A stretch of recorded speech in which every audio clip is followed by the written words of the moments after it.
So I'm Layla, I'm a compulsive eater. I weigh and measure 3 meals a day from the Grey Sheet. Hi everyone.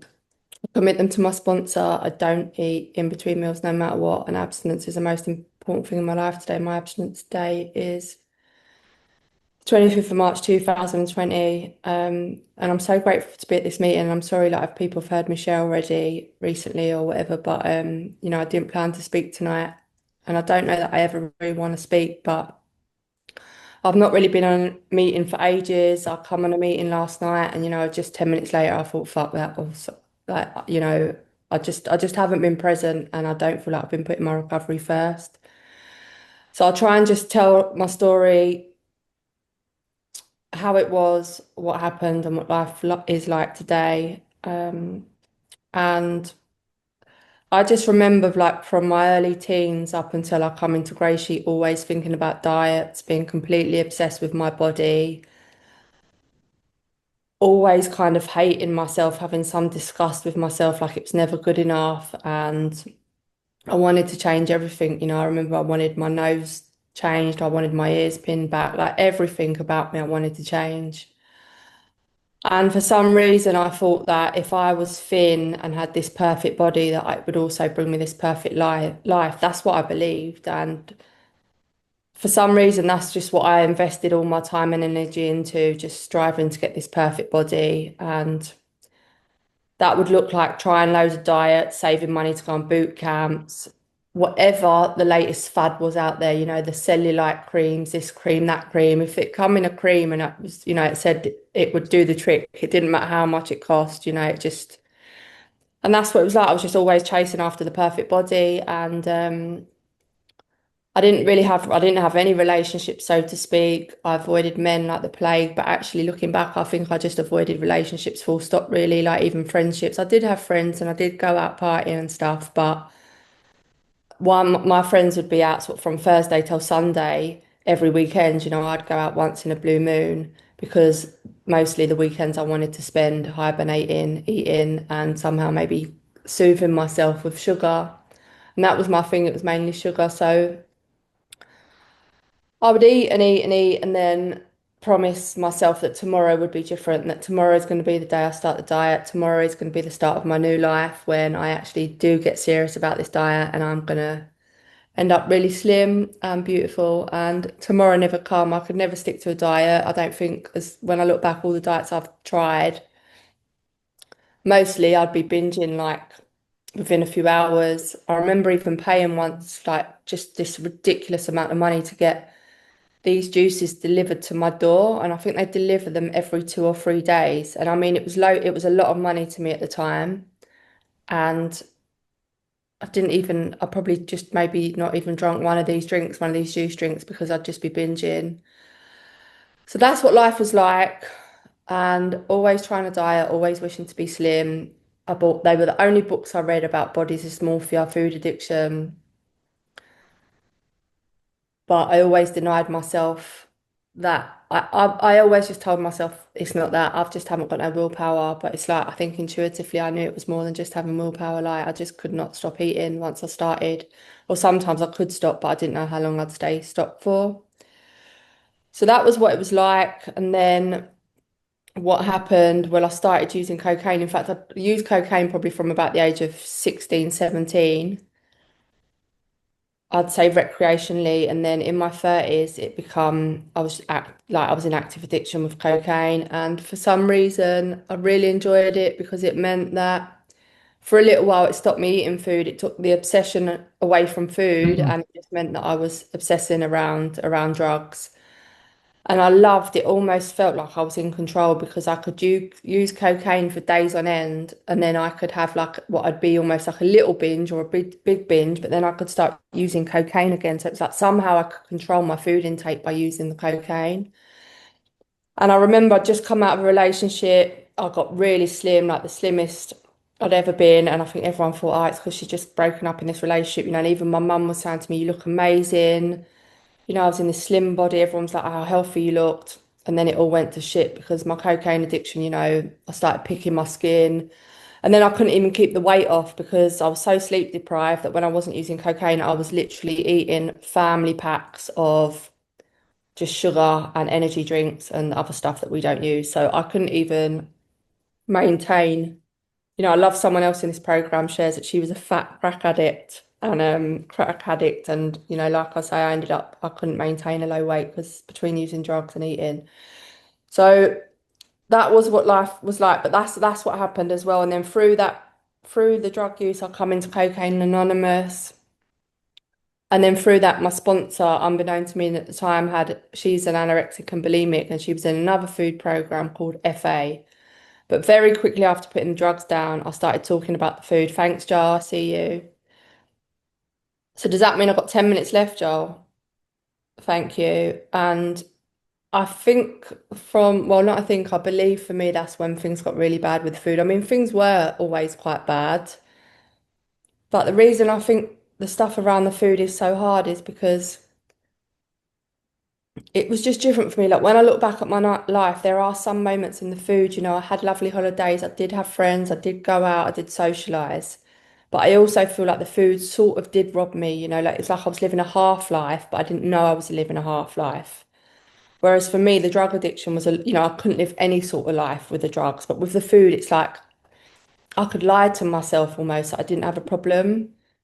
So I almost feel like it was a blessing in disguise that, I become hooked on cocaine because I almost think if that didn't happen, I almost still think that would I still be out there, trying to manage this food addiction by myself without getting help. So I started talking about the food and I was telling people, that I couldn't eat, I couldn't stop eating. My experience was a lot of people in other 12 fellowships said, but you're not using drugs, you're not smoking, you look amazing, you look much better than you did when you come in. It was encouraged. It was encouraged for me to eat what I wanted when I wanted. And yeah, I really found very little support in any other fellowship. But I started going to FA. That worked. Well, it didn't work maybe for 5 minutes. I don't really think I got any form of abstinence in that fellowship, but they did teach me how to weigh and measure. And I definitely saw some recovery there, spiritual and physical recovery. And then what happened was I was really struggling in FA, and my sponsor knew in CA knew someone in GreySheets and who used to do FA, so she put me in touch with her, and I knew her anyway because she was also in CA. And I think I always share this, but I remember exactly where I was, and I phoned her, and I was at work. It was in work time, and I was probably on the phone to her for about an hour talking about the food, the drugs, and what happened. And she shared to me, and it was just like listening to my own story. I would eat my breakfast in NFA, and it was like I was white knuckling it. I didn't know that I was allergic to the fruit I was eating for breakfast. It's not on the grey sheet. I didn't know I was allergic to grains. Like I no longer eat them in my grey sheet abstinence. And literally, within probably an hour of eating my breakfast, I was in Marks and Spencer's buying in their bakery bit. Let's just say that. So she said to me, all right, come to a meeting on Saturday. I had my scales and stuff. I kind of feel like she told me what to have for breakfast. I'm pretty sure I weighed and measured my breakfast that day. In fact, I know I did. I'm just doubting myself. And then I met her at High Street. We went to a meeting. She took me out and we had a weighed and measured abstinent lunch. And then she took me shopping. She asked me about my budget, what food I liked, what proteins I liked, and everything we got was grey sheet abstinence. She come back to my house. She prepared an abstinent dinner with me, and she also helped me prepare my food for the next couple of days. And that kind of started me on my grey sheet journey. I didn't get it straight away. I lost count of how many day ones I had. I had loads of day ones, and I lied and I was dishonest. And I don't know, in the beginning, it's like I wanted to get abstinent so bad, but it was just like the disease was on me. I can't explain it. I want to say that my desire to binge was stronger than it was to get abstinent, but actually, I feel like sometimes my desire to be abstinent was so strong, but yet I still couldn't stop. I still, it's like my feet would just take me in the supermarket to buy my abstinent food shopping, but then my arms would start reaching out for things that aren't abstinent, and my brain would tell it's okay, get them, you're not going to eat them. That's just how my disease worked. I can't explain it. And it was only getting honest about this stuff, and I'd say to my sponsor, and then she'd say, right, write your list before you go in the supermarket, phone someone up.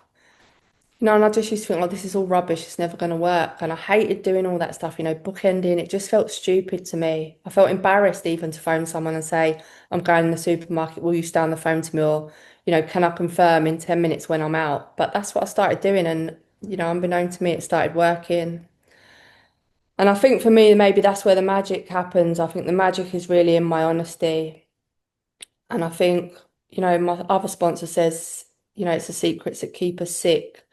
And the truth is sometimes I don't even know that I'm lying to myself. And that's why I need a sponsor, because I need to run all, for me personally, it helps me to run my thinking past the sponsor. Just like that example I give, I want to go in the supermarket, but my experience tells me I'm in a program trying to get abstinent, but my experience tells me thank you, Joe, I'm going to pick up non-abstinent food. So anyway, I know that honesty is the best way forward for me. Once I get honest about whatever's going on for me, that's when it's like God comes in, the miracle happens, and I can start to make progress, and my life changes very fucking quickly and gets better very quickly.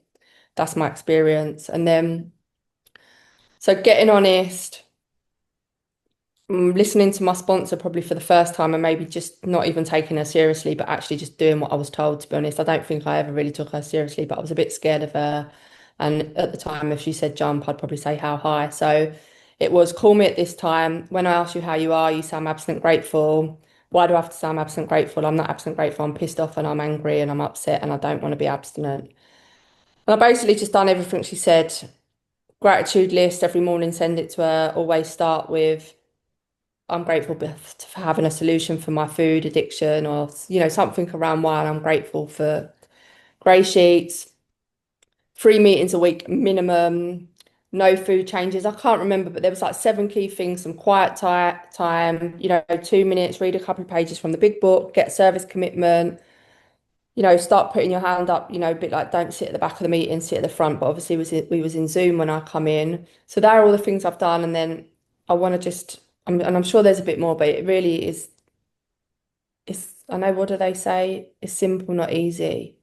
My head will complicate anything, but the truth is it is simple. Like there's 7 key things that I'm told I must do in all my programs: have a sponsor, be a service, pray, meditate, read some literature, go through the steps.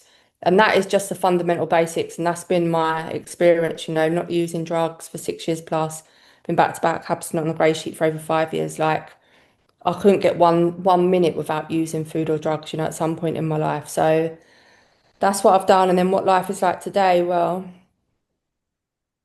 feel like I haven't even took a breath, that I've just rambled. But what life is like today, life is very much the same. I'm in the same flat, very similar sort of job, maybe even a similar circle of friends, maybe a bit different. What is life like today? In fact, sometimes I feel like life is much harder in abstinence. I can't explain it, and actually I feel like I feel like God's thrown at me some of the most difficult challenges in my life during grey sheet abstinence. I can't explain what. Well, one of them was my brother dying. That was a massive, but there's been loads of other stuff: job changes, broken bones, just whatever. Being in restaurants, I don't know. I just feel like life is in abstinence is, there's nothing. I can't really push stuff down anymore. Like, feelings, and quite often I hate feeling my feelings. I don't even know what I'm going through, but I just don't really want to feel anything. I like being numb mostly. I think that's probably my numb or asleep, and I can still use sleep to numb myself out.